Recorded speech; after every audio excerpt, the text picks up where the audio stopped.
Hey, loves, it's Brittany, your manifesting mentor, and we're continuing chapter 2 of Becoming Supernatural. Welcome back. This section is shorter, but it's one of the most practical. So, Dr. Joe is talking about priming, how we can begin preparing our mind and body for a new future. He explains that your brain and body don't know the difference between a real experience and one that you vividly imagine. So when you start intentionally feeling elevated emotions, gratitude, love, excitement, as if your desire is already real, your body begins to believe it. That's how you actually shift your identity before your reality catches up. So this section is the bridge between who you've been and who you're becoming. So let's get into it. Priming your mind and body for a new future.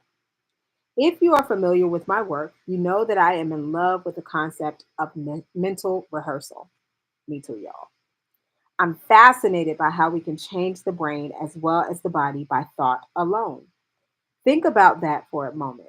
If you focus your attention on specific imagery in your mind and become very present with a sequence of repeated thoughts and feelings, your brain and body would not know the difference between what is occurring in the outer world and what is happening in your inner world.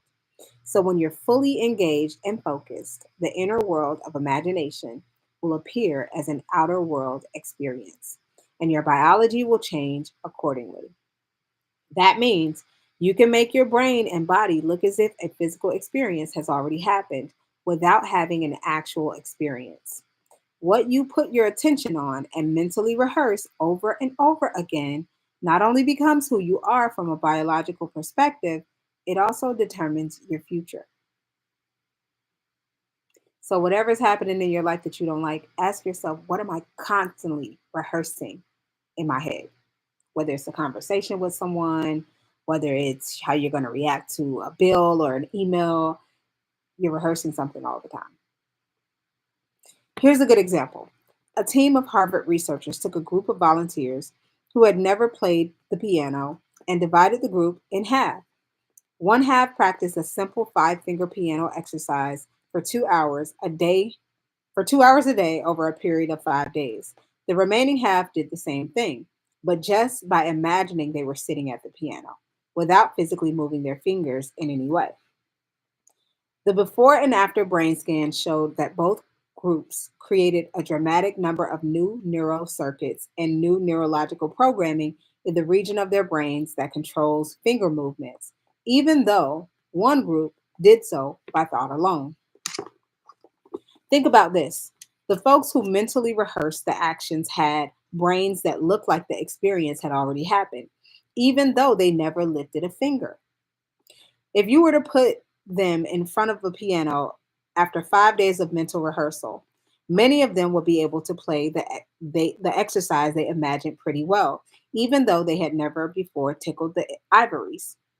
By mentally imagining the activity every day, they installed the neurological hardware in preparation for the experience.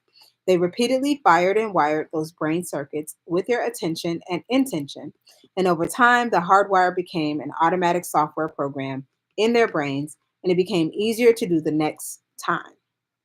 So, if they were to start to play after 5 days of mental practice, their behaviors will become easily aligned with their conscious intentions because they primed their brains for the experience ahead of time. That's how powerful the mind can be once trained. Similar students show the same kinds of results with muscle training.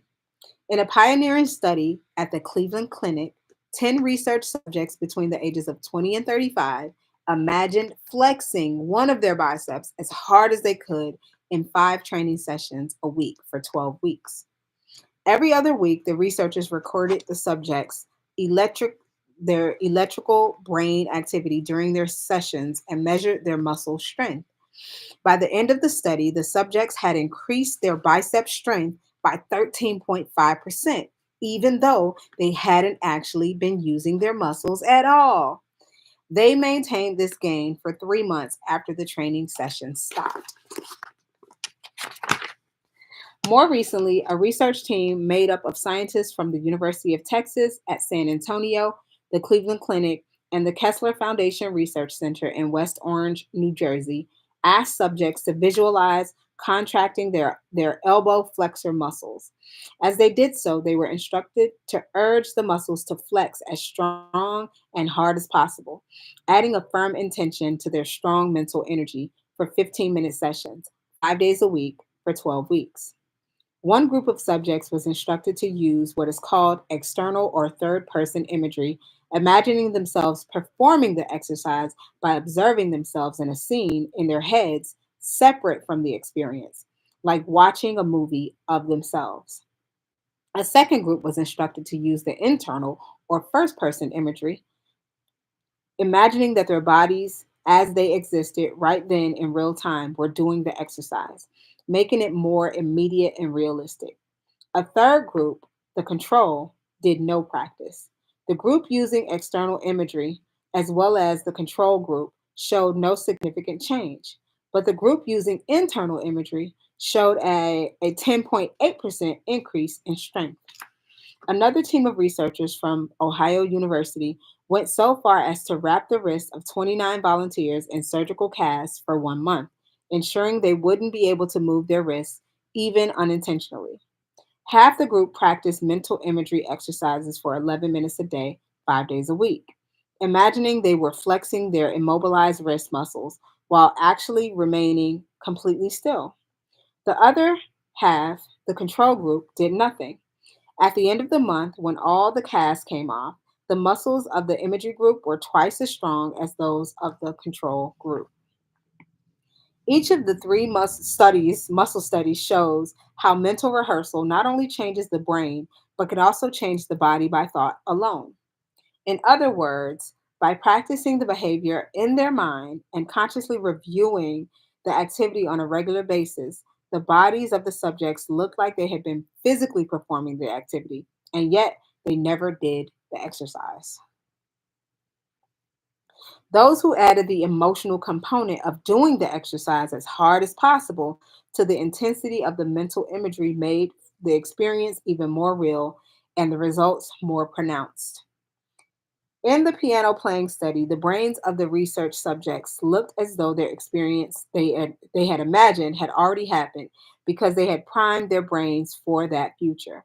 In a similar way, the subjects in a muscle flexing studies changed their bodies to look as if they had previously experienced that reality just by mentally rehearsing the activity through thought alone. You can see why when you wake up in the morning and start thinking about the people you have to see, the places you have to go, and the things you have to do in your busy schedule, that is mentally rehearsing. And then you add an intense emotion to it like suffering or unhappiness or frustration. Just like the elbow flexor volunteers who urge their muscles to flex without moving them at all, you are conditioning your brain and body to look like that future has already happened. Sense experience enriches the brain and creates an emotion that signals the body. When you continuously create an inward experience that is as real as the outer experience, over time you're going to change your brain and body just like any real experience would. In fact, when you wake up and start thinking about your day neurologically, biologically, chemically, and even genetically, when, which I will explain in the next section, it looks as though the day has already happened to you. And in fact, it has. Once you actually start the day's activities, just as in experiments above, your body is naturally and automatically going to behave equal to your conscious or unconscious intentions. If you've been doing the same things for years on end, those circuits, as well as the rest of your biology, are more readily and easily activated. That's because not only do you prime your biology every day with your mind, you also recreate the same physical behaviors in order to reinforce those experiences further in your brain and body. And it actually becomes easier to go unconscious every day because you keep mentally and physically reinforcing the same habits over and over again, creating the habit of behaving by habit. That was a mouthful. But I just want to say, um, before I conclude this video, that so many of us are rehearsing things that we do not want and even the things that we fear. And believe it or not, you are conditioning your body to look as if whatever you fear has already happened. When you're nervous or anxious about not being able to make payments on your bills or things like that, that anxiousness is it's like your body is preparing for the worst case scenario. Whether that worst case scenario happens or not, living in a constant state of that is going to show up on your body as if the worst case scenario happened. It's the same as if when you get a prognosis of cancer or anything that's scary that we don't want to get diagnosed by the doctor. If you constantly repeat your worst fears about it, those negative thoughts about how you're going to die, or how this is going to be awful, and when you constantly repeat that, your body's going to start showing signs of what you're constantly conditioning it to. So if you're conditioning your body to die, to deteriorate, to fall apart, to not respond well because you're thinking fearful thoughts, or you're thinking the worst case scenario about whatever you're anticipating, this is how you're contributing to your well being or your not so well being. I just had to say that because I know that, number one, I work in a space, in the healthcare space, and number two, I meet a lot of people in this community who are experiencing health conditions, and we all go through things from time to time in our lives. You live long enough, you might experience something here and there, and so it's just really good to be aware of how we are contributing to our well-being or not so well-being. So meet me in the next video. The next part 3 of chapter 1 is going to go over genetics and making changes in genetics. See you there.